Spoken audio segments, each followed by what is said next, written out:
Story of Patsy Lee. Okay, the next morning I woke and sat up in the bed, looking around. I saw the door to his study open. I knew he was in there working, as he would always leave the study door open if he was in here. I stood and moved to the bath area, then to the study as he sat behind the desk. He looked up to me. "Good morning, my darling," he said with a smile, a sad smile. "Good morning, my lover, my master," I replied. "Fix you some coffee and breakfast will be here shortly. You will not leave these areas. I have to meet with Father. When I return, I will start your training to that damn gold collar," he told me. I smiled and leaned to kiss him. "It has to be done. I know this. I could have gotten us both killed," I told him. "I know, Patsy. I have heard it from Scott, Mike, even Emmett, and now Father. I know," he said and stood. He kissed me and moved out of the study. I watched him leave. Soon after, a girl came in with a tray and left. I had breakfast, then sat at the desk looking at the performance setups. I tried hard to concentrate on the recordings and the setups. However, all I could think of was what had happened, how I reacted, and what I had done. When Danny came back into the room, he moved over to me, looking at what I was doing. "You will not be at the tavern for a while, not until your training is over," he said, and closed what I was working on. He leaned and kissed my lips, then reached behind the desk and took the kitten whip from the wall. "My darling, center this room," he told me, and my heart jumped as I saw he held that whip. I moved quickly to the center and healed. "What is your brand?" he asked me. "The Rose, my master," I answered. "What is your status?" he then asked. "Your kitten, my master," I replied. "Are you trained?" he asked me. "No, my master," I answered. "Do you wish to be trained?" he asked. "Yes, my master," I replied. "Bag it, girl," he then ordered. "My master, please train your kitten to obey. Please train your kitten to your collar. Please train your kitten to my master's wishes. Please, my master," I said, pleading. "Very well, kneel," he said, and to the whip I knelt. "You will receive your decrees under this whip. These are the only decrees you are to follow, and you will learn to follow them with unconditional docility. You will withstand the strikes of this whip without protest. If I hear an outry, another strike you will receive.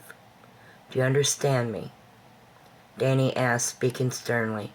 I felt a slight fear come over me. "Yes, my master," I said. "All decrees of this day are false. You will answer to what I wish," he said, and I felt the first strike of that whip, the charge.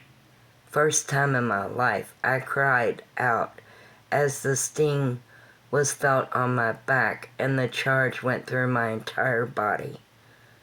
"Hold your breath. What did I tell you?" he said, and again he struck. I held my breath as he said, and could not help yet start to cry.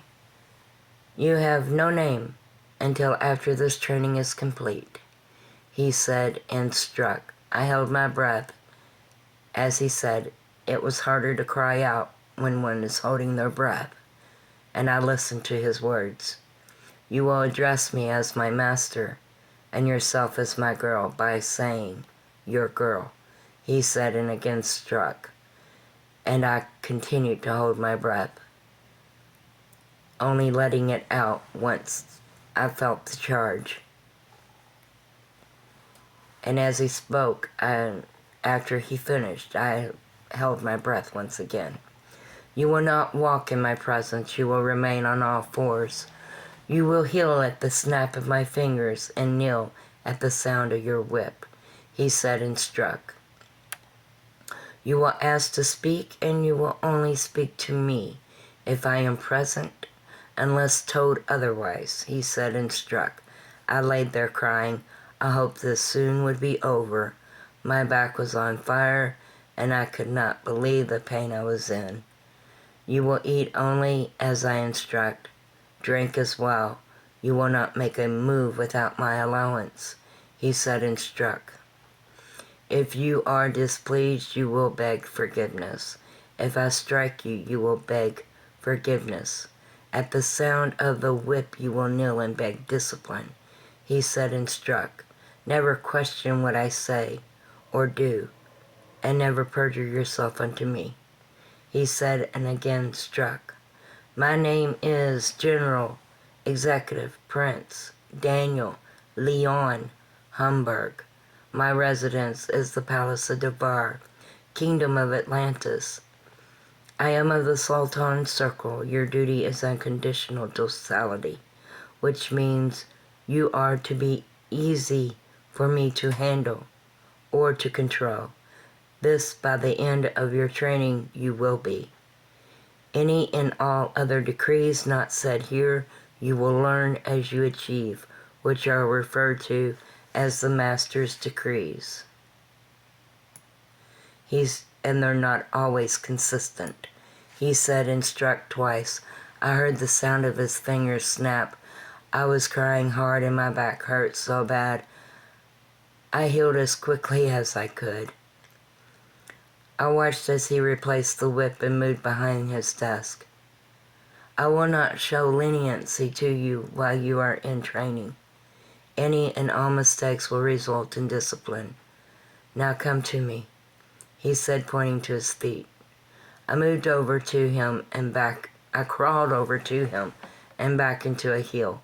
He placed his arms about me and stood, standing me up, then turning me about to guide me into his room, and on his bed, and on my stomach.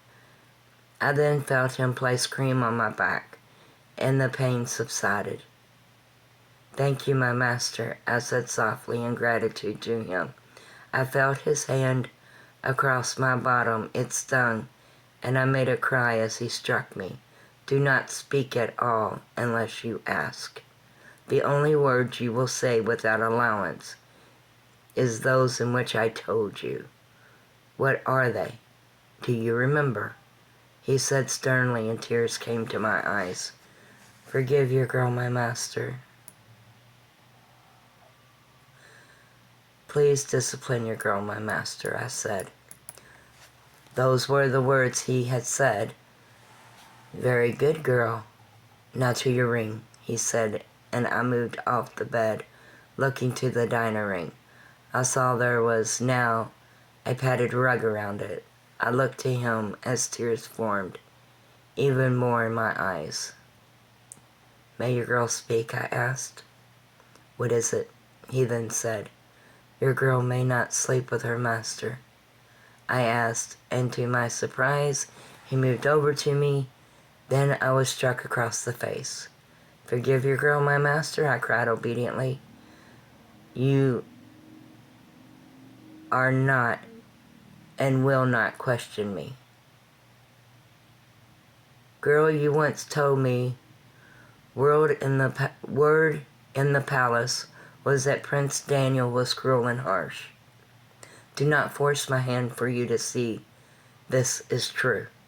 I will not show you tolerance or leniency. As long as you are in training, I cannot take that chance.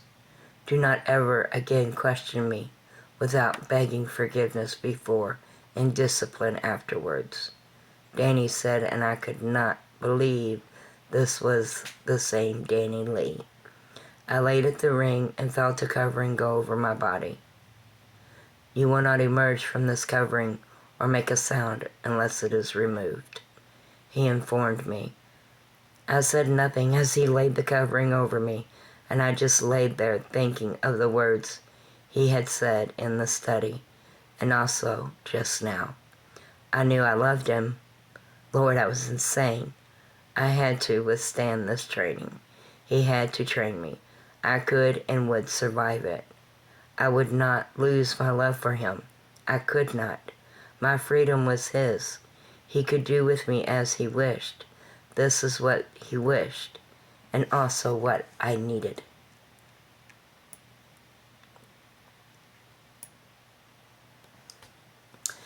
Chapter 38. I woke the next morning. The sheet was removed. I remained laying at the ring. I really needed to go to the rest area. However, Danny had told me not to make a move without his say. I laid there hoping he would be in here soon. Much to my relief, I heard him. He was in the room. He cleared his voice. I healed and looked to him. He sat on the end of the bed. "My master, may your girl speak?" I asked. "Speak," he then said. "May your girl go into the rest area, please, my master?" I asked. "Yes, you may," then to me. He said sternly, and quickly, on my hands and knees, I crawled into the rest area. Then, as he instructed, I moved back to him and healed at his feet. He placed his hand in my hair and pulled my head back. I looked up to him in his eyes. "You will clean this room and the study. Once you are finished, you will lay and wait me at your ring," he told me. "Yes, my master," I replied. He let go of my hair and stood, then moved out of the room. I raised and started to make the bed. Then I would dust the furniture and mop the floor. I then moved into the study. I really needed something to drink. My throat was so dry, and he was not here. I fixed me a cup of coffee as I cleaned the study. Again, I dusted the furniture and made sure all was stocked on the bar, then swept and mopped the floor. I then moved back to the ring and laid as he had said. I would say at hour passing he entered with a tray and set it on the table. I healed as he entered. He motioned to me, and I moved over to him and healed. He leaned and kissed me. As I returned his kiss, he pulled from me, and his hand went across my face. I cried and fell to the side as he struck me. My heart started to beat faster, and I looked up to him. "Why is there a taste of coffee on your breath?" he asked me. "Forgive your girl, my master," I cried. "Answer me," he said sternly. "Your girl's throat was dry. Your girl needed something to drink, my master," I cried. "I told you you would not eat nor drink unless I give it to you. Now fetch your whip. Do not displease me," he said sternly, and I moved quickly on my hands and knees to the wall where the whip hung, then quickly over to him and offered it up. He took the whip from my hands, and I knelt. "Please discipline your girl, my master," I cried. I held my breath as I felt the lashes of the whip fall 3 times on my back. He then snapped his fingers and I healed. "Thank me," he then ordered. "Thanks to my master," I said, crying. He placed the whip on the table. I saw he had a sandwich in hand, and he placed it to my lips. I remained still as he held it so close. "You may take a bite," he told me, and a bite I took and held it in my mouth. I remembered learning this in procedures in classes, was not sure what it was for, and now I found out. "Very good, chew and swallow," he told me, and that is what I did. He fed me the rest of the sandwich in such a manner, and also the potato chips on the side. Then he gave me the soda in that similar way. Afterwards, he moved about the room looking at how it was cleaned. He stood in front of the dresser and motioned to me. I moved over to him. He grabbed the back of my head by my hair and raised me up to my knees. "When you dust this dresser, you place the things back the way they were. Each has a place. that is where it shall be. The same with my study and your vanity. Make certain everything is in its place. Do you understand me? He asked. Yes, my master, I said, as he moved the things back around on the dresser. He then backhanded me once again. Forgive your girl, my master, I said to him, as he had struck me, and that is what he had said for me to do. You said that as if following decree, you mean it, or you do not say it. Now fetch your whip. He said, and my heart jumped. I did not want to feel that whip again. I crawled to the table and took the whip back to him, offering it up. He snapped it. Discipline your girl, please, my master, I said, as I knelt to the whip. Again, unless you mean it, do not say it, he said, and I felt the strike 5 times. I knelt there crying. Do your ring, girl, he said, and I obeyed. I heard him leave. I laid at the ring and cried, hearing his words and what he had done. As I was no longer crying, I laid there at the ring, and when he re-entered, he fed me once again the same way. The next day was just as exciting as the first day. When I woke, he was not there. I would move into the rest area, then begin to clean the rest area, and move into the chambers. I was dusting the dresser when he walked in, and I ceased what I was doing and healed. He placed a tray on the table, to me, he then said, and I crawled quickly to him. He again fed me, this time breakfast, and I received coffee with it. Then he placed some juice in a bowl and on the floor. You may drink this as I am gone. Do not touch the bowl. Continue your cleaning, he said, and taking the tray, he left. I sat looking at the bowl. Wonderful. Now I was a house pet. I had heard that the gold collar was treated at times like a house pet. I thought it was more so a joke. I was finding out it was not a joke. Ever tried to drink from a bowl on your hands and knees?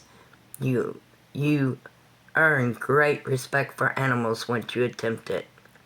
I continued cleaning the chambers, then moved to the study and started to clean it. During the mid-afternoon, Danny returned. It was even more fun when he returned. He was in the study. Bring your juice bowl and come in here, girl, he said sternly, and like a good little animal, I got my bowl and crawled into the study. Placing it down on the floor, I heeled at his feet.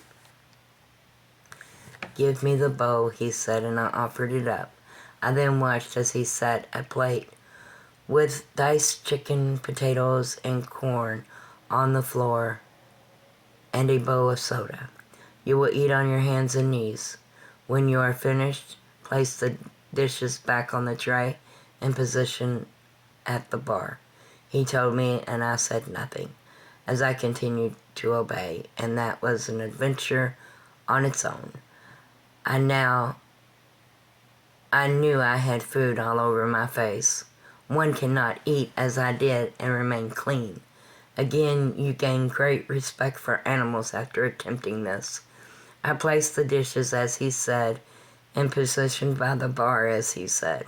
He looked up to me, then seemed to look away and back to me again. Go clean your face. Learn to eat without getting it all over you, he said. Sternly. I thought he had to be jesting. I do believe he needed to give that a try and see how well he would do. I said nothing and moved out of the study into the rest area, cleaning my face and hands. I returned to the bar. He looked up to me. Tell me, girl, do you feel I am pleased with you? Think before you answer. Did I give you a modification before instructing you to clean up? He asked, and I thought, no, I do not believe he was pleased. Then again, he was not the one trying to eat on his hands and knees.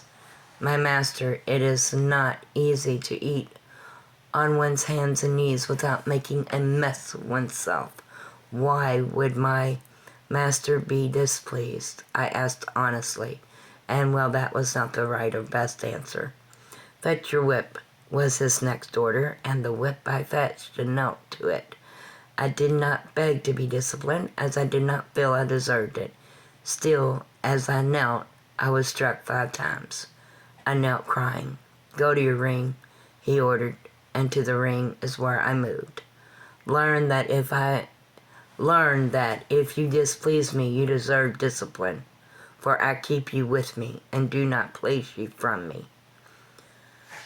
For the following week now, he was either feeding me or making me eat on my hands and knees. After the whip a few more times, I learned not to make a mess. I also learned that his strikes and use of the whip could get more severe. He would strike me and I would not know what for. If things were not in the place he wanted, I was whipped. If he asked a question and if I did not answer as he wished, I was whipped. He either had me positioned at the bar or the study or at the ring. This was delightful. I had to wonder how much more of this training there would be. I was not sure what I was learning. By the way, either it had to have been the first day of the next week when Danny entered. I healed as he did. He looked around the room, as always, and hoped to find something out of place so he could prove to me he would beat me. I am not sure if that is what he was thinking, however, that is how I felt. Up on the bed, girl, he told me, and I moved to the bed and healed as he came closer. I contracted. Danny then started to touch me, and my body felt all tingly and tension raised within me. I was being introduced to dynamite once more. I had felt it once in my life, and that is when Tony had caused the feeling within me. Then he had ceased use of me. The touch felt wonderful, and I moved without thinking to his touch. He slapped me on the thigh where the brand was, and it stung. You remain still, he ordered, and continued to touch me. I cried, wanting so much to move to his touch. Then, as if I could not resist any longer, he called for me to release, and I wanted so much to thank him. To my horror, he again raised the need. This time he used me and ordered me to clean up, then to the ring. My body was so tensed, I wanted his touch. However, it soon faded, and I was able to sleep. I was not really sure how all of this was training me to obey, as I really never received a chance to disobey. He was hardly in the room with me, and I was never allowed out of it. He kept my body in need and would not allow me to speak to him, and actually I did fear not him, however, that whip. I also found out that the need soon lasted longer and longer each time, and if I did not respond or reply to him as he wanted, he would not release it, and each time I knew he was displeased as he would whip me. Yes, I feared his use of that whip. Therefore, I was fearing to displease him, or not react as he wanted, with every movement and each thing I said and did. Okay.